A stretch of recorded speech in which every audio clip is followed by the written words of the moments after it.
Assalamualaikum warahmatullahi wabarakatuh. A'udzu billahi minasyaitonir rajim. Bismillahirrahmanirrahim. Innal hamdalillah nahmaduhu wa nasta'inuhu wa nastaghfiruh wa na'udzu billahi min syururi anfusina wa min sayyiati a'malina.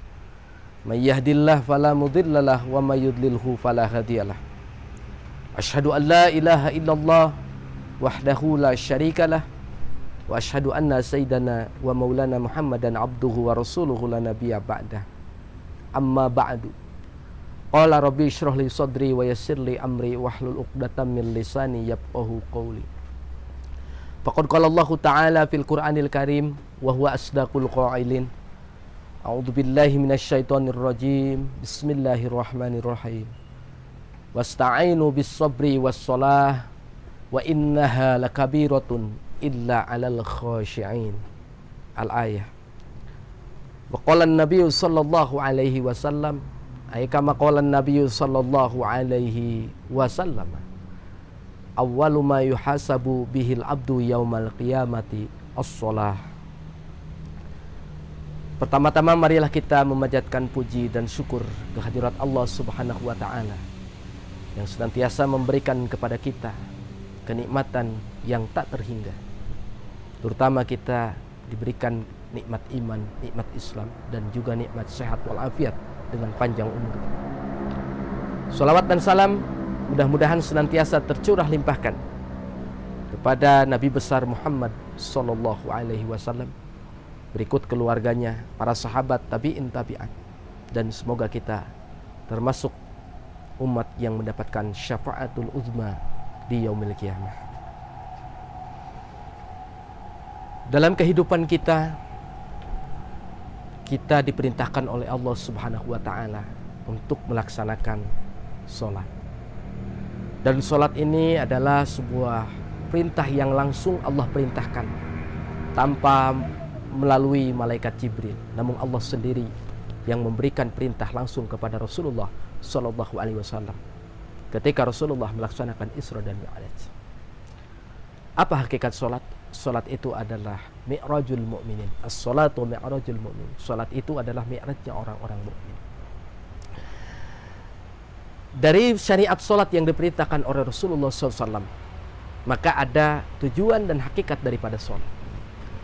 Sholat itu adalah munajatul abdi ila rabbihi, sebuah permohonan seorang hamba kepada Rabbnya, sebuah permintaan, sebuah kepatuhan seorang hamba kepada Rabbnya. Maka orang yang melaksanakan sholat adalah orang yang melaksanakan kepatuhan dan ketundukan kepada Allah Subhanahu wa ta'ala. Pada sebuah syair, sebuah lirik yang dibawakan oleh Syam Bimbo yang cukup populer dan senior, beliau membawakan sebuah lagu berjudul Sajadah Panjang. Hal ini mengingatkan bahwa kita harus senantiasa bersujud, ruku kepada Allah Subhanahu wa ta'ala dimanapun dan dalam kesempatan apapun. Karena sujud itulah yang akan menghantarkan kita ke liang kubur. Sajadah panjang terbentang sampai ke kuburan hamba. Artinya kita akan kembali kepada Allah Subhanahu wa ta'ala, dan tak ada yang kita banggakan ketika kita berani meninggalkan sholat. Dalam waktu 24 jam Allah Subhanahu wa ta'ala mewajibkan kita melaksanakan sholat hanya 5 waktu. Dan kalau dihitung-hitung tidak seberapa dibanding dengan 24 jam aktivitas kita. Kita sibuk bekerja, kita sibuk mencari nafkah, kita sibuk kemana-mana. Namun alangkah malangnya jika kita sampai melupakan sholat yang 5 waktu. Sholat itu perumpamannya daily report kita kepada Allah. Kita laporan kepada Allah, melaporkan diri tentang aktivitas dalam sehari. Waktu subuh kita bangun, kita lapor dulu kepada Allah Subhanahu wa ta'ala. Kita pasrahkan seluruh keadaan jiwa-jiwa kita kepada Allah Subhanahu wa ta'ala. Inna sholati wa nusuki wa mahyaya wa mamati lillahi rabbil alamin. Dari subuh sampai zuhur itu cukup waktu yang sangat panjang. Allah perintahkan fa idza qudiyatis shalah fantasiru fil ard. Apabila setelah selesai melaksanakan salat, maka bersebaranlah di muka bumi. Tapi ingat, kita harus kembali kepada Allah Subhanahu wa ta'ala. Dengan panggilan azan di waktu zuhur, itu pun memanggil agar kita lapor kembali menghadap kepada Allah Subhanahu wa ta'ala. Dan alangkah besar dan dahsyatnya fadilah salat. Sebuah perintah dari Allah Subhanahu wa ta'ala yang sangat istimewa. Karena salat itu langsung seorang hamba berhadapan dengan Allah Subhanahu wa ta'ala. Sehingga Rasulullah mengatakan tadi bahwa salat itu adalah munajatul abdi ila rabbihi, komunikasi, memohon, meminta seorang hamba kepada Rabbnya. Jadi orang-orang yang melaksanakan sholat adalah orang-orang yang meyakini bahwa dirinya akan berjumpa dengan Allah Subhanahu wa ta'ala. Dan yang paling penting, bahwa di yaumil kiamah nanti yang pertama akan dihisab dan diperhitungkan di hadapan pertanggungjawaban adalah tentang bagaimana kita melaksanakan kewajiban sholat yang 5 waktu. Maka awwaluma yuhasabu bihil abdu yaumal qiyamah as-sholat. Yang pertama akan dihisab dan dipertanyakan di hari kiamat nanti adalah perihal bagaimana dia melaksanakan sholat yang 5 waktu tersebut. Alangkah malangnya jika hidup ini meninggalkan sholat. Alangkah meruginya, walaupun kehidupannya beruntung, walaupun bisnisnya beruntung, bertaninya beruntung, kerjanya beruntung, mencari nafkahnya beruntung, tapi kalau meninggalkan sholat, itu adalah orang-orang yang sangat merugi. Karena yang akan ditanya di yaumil qiyamah adalah tentang sholat. Rasulullah mewasiatkan sebelum wafatnya 3 hal. Salah satunya adalah as-sholah, as-sholah, as-sholah, as-sholah, yaitu sholat. Sampai kapan kita sholat? Sampai kita masuk ke kuburan. Tadi kata beliau Syam Bimbo mengatakan, sampai ke kuburan hamba, itulah kewajiban kita melaksanakan sholat.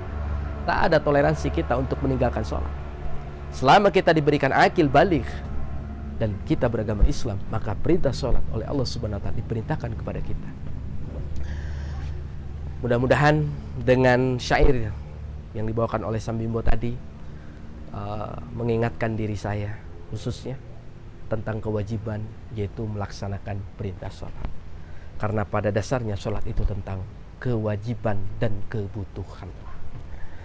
Kita akan bangkit dalam sujud, lalu bangun kembali, sujud lagi, bangun lagi. Ini sebuah filosofi, sebuah isyarat bahwa manusia itu sujud pertama berasal dari tanah, kemudian bangkit hidup di dunia, kemudian akan mati lagi. Innalillahi wa inna ilaihi raji'un.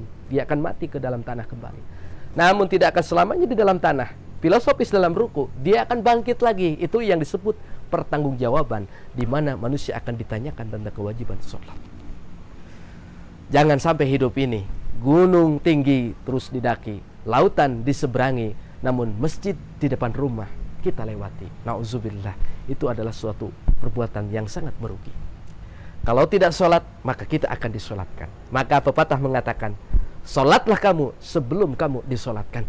Sebelum kamu disolatkan, lebih baik sholat, segeralah sholat.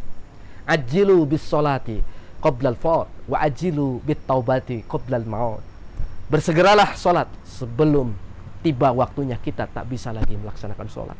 Dan bersegeralah kita bertobat sebelum ajal menjemput kita. Wallahul muwaffiq ila aqwamit thoriq. Wabillahi taufiq wal hidayah. Wassalamualaikum warahmatullahi wabarakatuh.